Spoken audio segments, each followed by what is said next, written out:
Hello students, today I will explain poem number 1, Dust of Snow, which was composed by Robert Frost. Robert Frost was the famous American poet. तो सबसे पहले dear students मैं आपको बताऊंगी इस poem में जो पोएट है वो बता रहा है about a विंट्री day. First stanza में अगर हम देखें तो पोएट बता रहा है कि सिंपल नेचुरल हैपनिंग, कैसे नेचुरल वहाँ पे सीन है ये चल रहा है उसमें। और वो स्टार्टिंग से ही जो पोएट है वो बहुत ज़्यादा ग्लूमी मूड में है, खुश नहीं है वो बिल्कुल भी। और जाके एक पेड़ के नीचे खड़ा हो जाता है and the name of that tree is hemlock, और उस ट्री का नाम है हेमलॉक जो धतूरे का पेड़ होता है। तो इसमें आप देखेंगे डस्ट ऑफ स्नो क्या है, dust small particles of dust, small particles of snow, छोटे छोटे पार्टिकल्स जो बर्फ़ के हैं वो वहाँ पे पेड़ के ऊपर जमे हुए हैं। तो फर्स्ट स्टेंजा में आप देखेंगे the way a crow shook down on me, means the poet was standing under a tree. Tree का नाम मैंने आपको बताया है, पोएट वहाँ पे एक पेड़ के नीचे खड़ा हुआ है।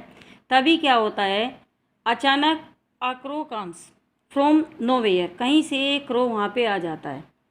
शुक down on me and the crow sits on A poisonous hemlock tree, उस पेड़ के ऊपर जैसे ही क्रो बैठता है a lot of snow dust, एक बहुत ज़्यादा स्नो डस्ट, मैंने बताया डस्ट क्या है यहाँ पे, has already gathered at the top of the tree, तो पेड़ के ऊपर पहले से ही वहाँ पे बहुत सारी बर्फ़ जमी हुई है। The movement of the crow, तो जैसे ही वो क्रो मूवमेंट करता है वहाँ पे brings some dust of snow down, तो कुछ डस्ट बर्फ़ की नीचे आ जाती है। अब थर्ड लाइन में देखेंगे the dust of snow from a hemlock tree, means the movement of the crow brings, अब देखिए क्या होता है, जो मूवमेंट किया है क्रो ने, सम डस्ट ऑफ स्नो डाउन, वो नीचे आ जाती है। The fine dust of snow falls on the poet, और ये पोएट के ऊपर गिर जाती है। When he was standing under that hemlock tree, जब वो पेड़ के नीचे खड़ा हुआ है।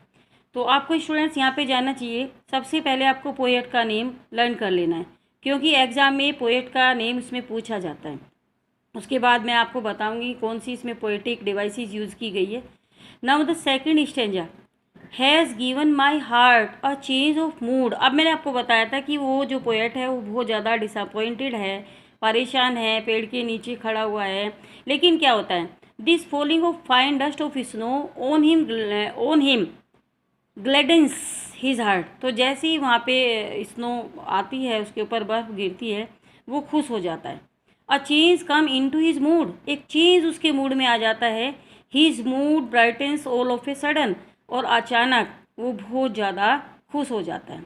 He had given all hopes of saving that dull and cheerless day, अब उसे थोड़ी सी उम्मीद लगी, भाई अब तक तो मैंने चीयरलेस डे स्पेंड किया था यहाँ पे, लेकिन अब मेरा मूड चेंज हो गया है।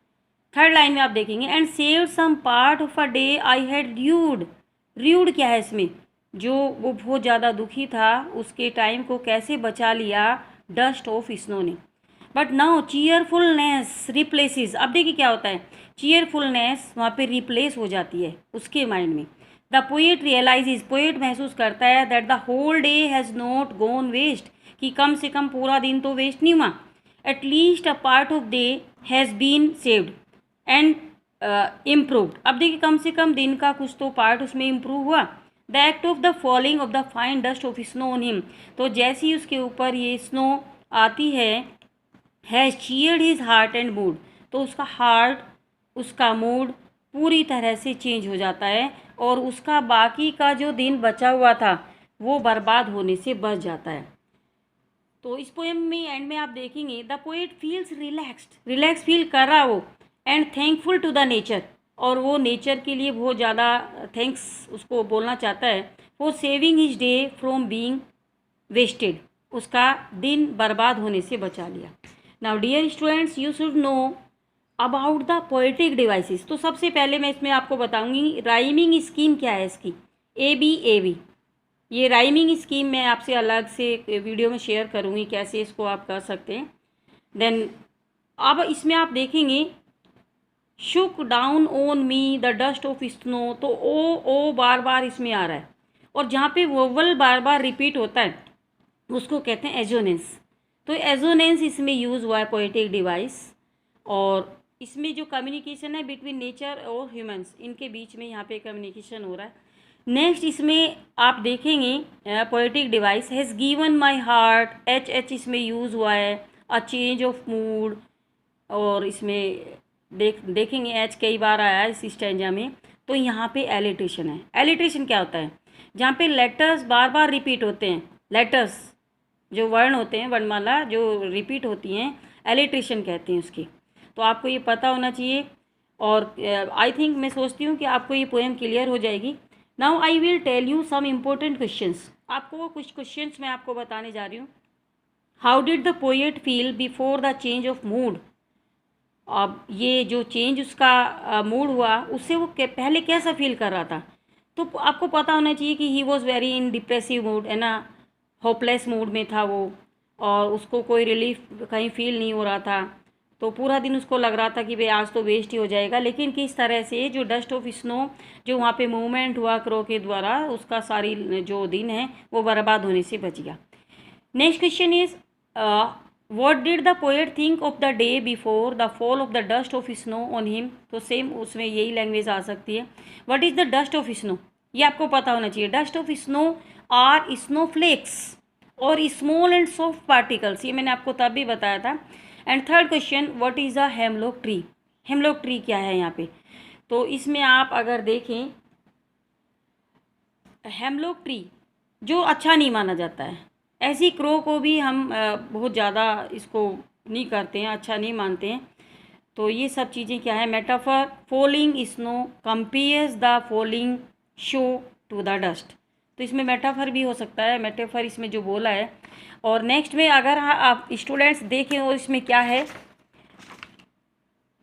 इन ऑस्पिशियस थिंग्स। अब आपको लग रहा होगा कि इन ऑस्पिशियस थिंग्स क्या हैं? Hemlock tree, crow, but sometimes these inauspicious things can bring joy and happiness.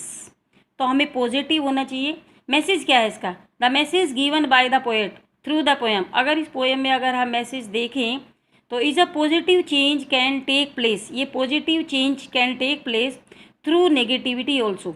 Negativity भी आ सकती है कई बार। The little thing can bring a big change in life. लेकिन छोटी छोटी चीज़ें हमारी लाइफ में बहुत बड़ा चेंज ला सकती हैं। क्यों? Crow is a symbol of ill amen.